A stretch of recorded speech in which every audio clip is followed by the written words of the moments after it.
This is my question. A person can own property, limited resource. Considering the definition own and property, a business can't own property, right? A person can't own a business except for the tools, right? Whew. I'm back in my wheelhouse now. That last one was rough. There can't be a traditional boss or employee dynamic. Otherwise, there would be a hierarchy, which isn't anarcho anything. One hierarchy I don't think people can get away from is a dominance hierarchy, which is just nature. You could have rules that would keep the more dominant personalities in check, I suppose, but that restricts that person's freedom, right? Do businesses then have to be solopreneurs or co-ops? Is there another way to structure one? Just some things I've been noodling on. You're one of my favorite shows, and I'll be donating shortly. Thank you, Charles, aka Trigger Warning, which he says is a nickname he got from an ex. Well, Charles, thanks for taking the time to write that. Thanks for taking the time to submit that question. I appreciate that this is one of your favorite shows, and I appreciate any donation that you'd like to give. Although I'm a little surprised by your question, if you have been watching our content very long, because there's a few things in here that I've spoken on many times, and I pretty disagree with. So this will be a good discussion, I think. So he says a person can own property, limited resource, considering the definition own and property. A business can't own property, right? ? Well, let's talk about that. What's the definition of own? Well, ownership is the right to exclude somebody from the use of a piece of property. Property is something that is scarce and rivalrous, a resource that is scarce and rivalrous. So, a piece of my phone is a piece of property that only one person can use at a time, and I have ownership of it, meaning that I have the right to exclude everyone else in the world, if I so choose, from the use of my phone. So, a business can't own property, right? Is the question. So now we need to define what a business is, absent a government. Outside of the traditional status definition, meaning a business is like an entity registered with the government that is conferred certain protections by the government. The corporate veil is created. The business is regulated as if it were its own sentient existing thing that can survive even the death of its owners. Absent all that nonsense that I don't consent to. A business is nothing more than a person using their resources in a way so as to provide, products or services to other people voluntarily. And a business could be me by myself. A business could be me and my partner. It could be me and 5 partners that we call ourselves, members of a board, and 1,000 employees. It could be, any group of people voluntarily working together to provide products or services to other people voluntarily. That's how I would define a business. So that's a definition that makes this thing called a business, it's a concept. It's a conceptual thing. It's just, it stands for the association of people. It stands for a group of people working, choosing to work together towards a common goal. Such a thing cannot own property in and of itself. Like the concepts don't own property. So a business in the conceptual sense cannot own property. Only humans can do that. Only sentient, well, not even humans. Let's make it even more universalizable. Only sentient minds can own property. And a concept is not a sentient mind and can't own property. It can't act in the world. It can't exert ownership or even, it doesn't even have a will to own.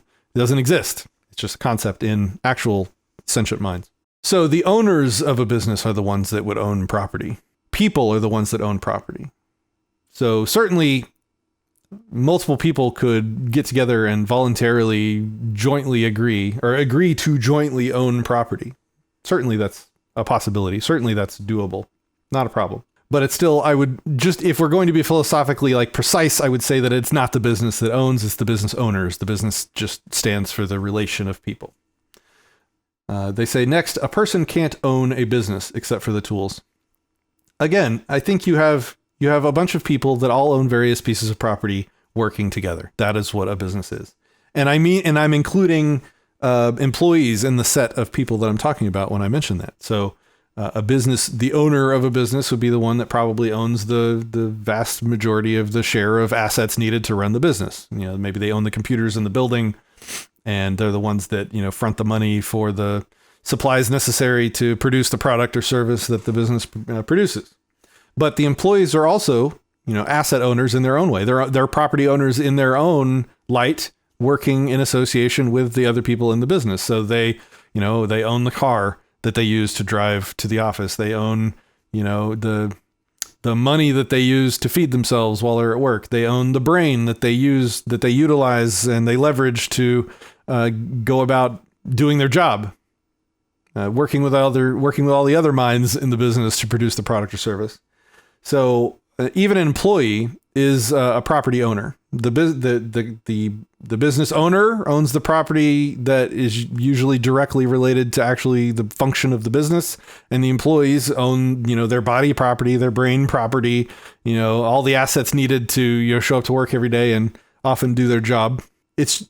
A business is just a bunch of property owners working together.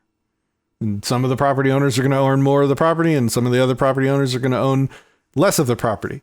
And they're going to associate in ways to which they're able to leverage each other's property in a way that's, hopefully profitable for everyone, in which case the customers are served. Next, he says, this is where I'm kind of surprised if he watches this channel at all. He says, there can't be a traditional boss-employee dynamic. Otherwise, there would be a hierarchy, which isn't anarcho anything. Again, there's a lot of people that it depends on what you mean by hierarchy. If you mean... If you're only talking about an involuntary hierarchy, if you're saying that the traditional boss-employee dynamic is an involuntary hierarchy, I would disagree. Like I said when we talked about this earlier, if there's no force or coercion involved from the people that that you would call the boss in that situation, if there's no force or coercion involved from them, then it's a voluntary arrangement. You don't have to be there. You can leave at any time that you want. The moment, they start doing something that you don't like, or the moment that they stop paying you what you agreed to be paid, the moment any of that, you can walk away. That means there's no coercion. That makes it voluntary. So if when you call something hierarchy, you're referring only to something that's involuntary, then we have a disagreement on your premise right there, right? So voluntary hierarchy is certainly something that you can have in a voluntarism paradigm, in an anarcho-capitalistic paradigm, an anarchy paradigm.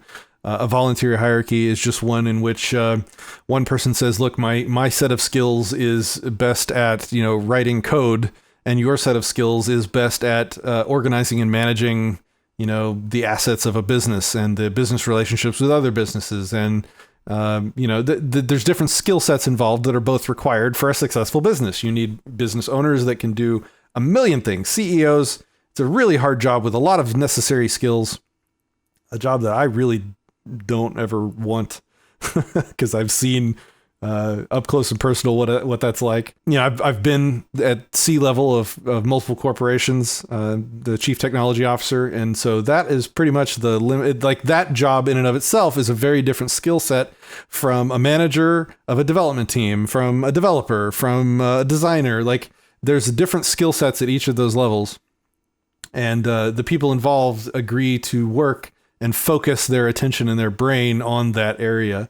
And that means that the people at the C level of a company, their skill set is going to be targeted towards making the decisions that will make the business succeed or fail.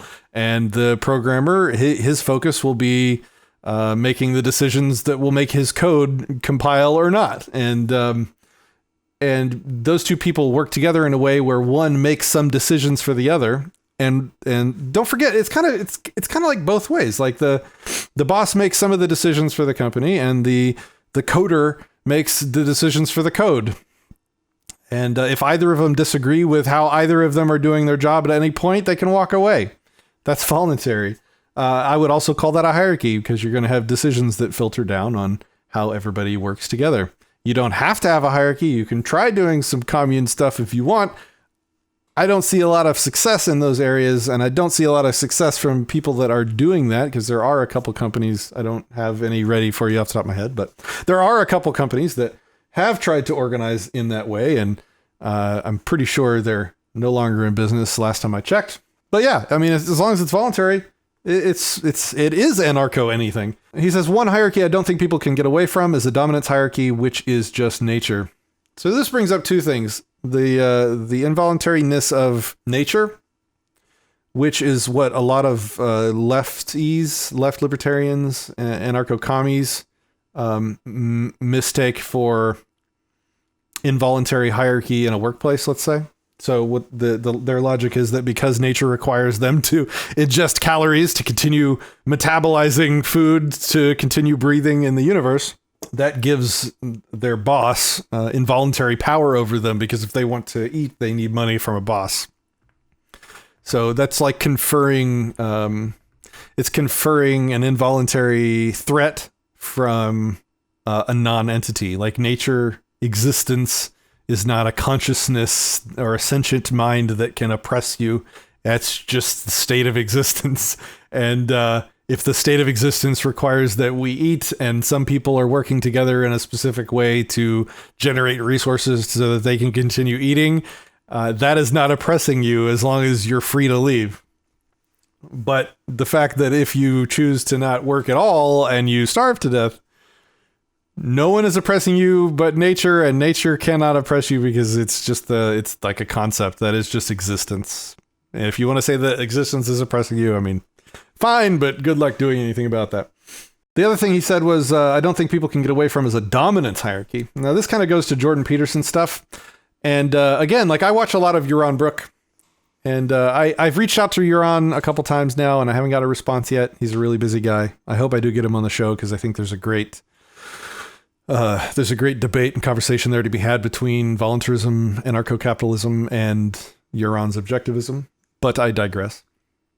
He does have some good things to say in response to a question like this about a dominance hierarchy, in response to Jordan Peterson's work in the area. You know, he says that humans are evolutionarily programmed to compete in this dominance hierarchy, like the crabs, right? You know, if one of the crabs starts crawling out of the bucket, the other ones will try and pull him back into the bucket.